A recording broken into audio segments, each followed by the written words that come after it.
fake Flogon, but does Ghost pay Celine? So, what is it that we have to be doing, even as we are inspired, yes, by our overseas entertainers? We can't talk that because we're going to go, right? What do we need to do on this end as we are inspired by music and we want to perform the music and record the music and seek to be paid for the music? What do we have to do to cover ourselves in Jamaica? There's really, I don't know if it goes pays to the publishers of Celine songs, the covers that he does, but there's typically a process that is there for you if you want to do a cover version of somebody's song. Yeah. There's a process, and you can apply through that process. I think you're probably the person who can explain it better, but one of the things you want to do is to, for instance, apply to Firefox agency to say, look, we've done it even before Firefox, you've decided on a particular song, you want to approach the publishers to say, look, I want to go over this song, and they give you pre-approval. And once you've gotten approval, then you go to Firefox and you say, well, they're going to ask you how many units you plan to, your project to sell. So 10,000 copies, and you pay a fee, etc. And you basically release the work, and you're basically in the clear. But if you haven't done any of that, then of course you leave yourself totally exposed. But we have managed to, I think, let's say, escape for the most part, because the songs that we have covered have not really hit a particular threshold in terms of commercial earnings. And it only makes sense for persons to take out a case against you if you're a particular artist, if the song did well and you can make money off what was done. So that is probably why we haven't seen more cases against some of the artists. But the internet does make us vulnerable.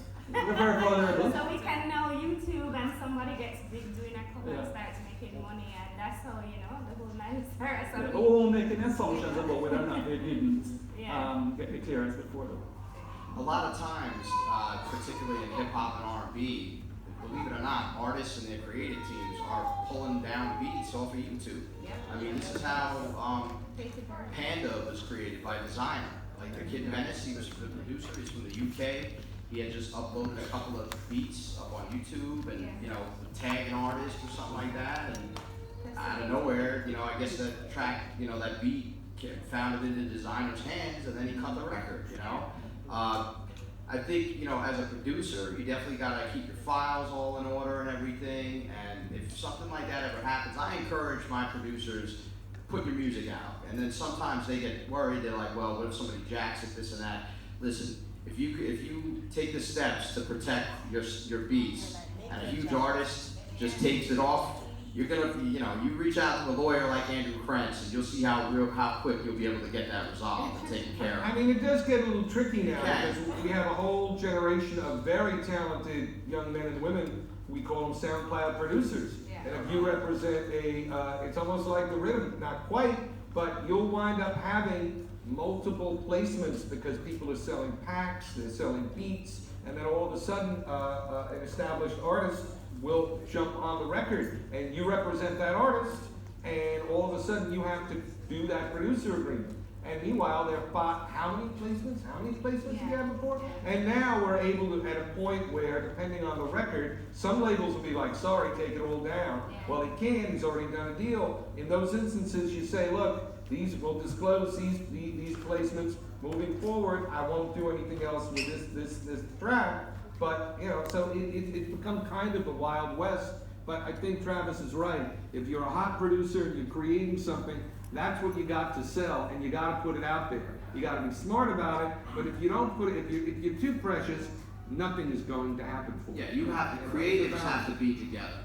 Like I can only do so much as a publisher. Maybe my producer doesn't know the management for Drake or somebody like that. I can link them or link them to an A&R that works directly with them, whatever. But then you as a producer and as a writer like that, it's up to you to also build that relationship. If like you have a great relationship with Shaggy or Beanie and they enjoy working with you and they feel your music and you deal with them directly, to me, that's the greatest way to, if you're a producer, that's the relationship you need to have. I think it's also organizing your business, because for us, like being a digital distributor, a lot of the challenges we're having with our local artists is we say, okay, we have this opportunity, sure, we want to get music on the platform, but then they don't even know that they own the song or don't own the song.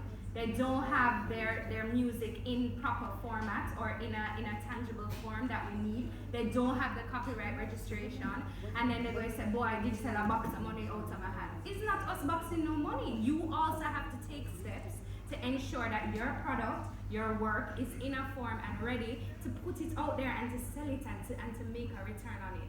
So I think we just all need to work together to make that happen as well.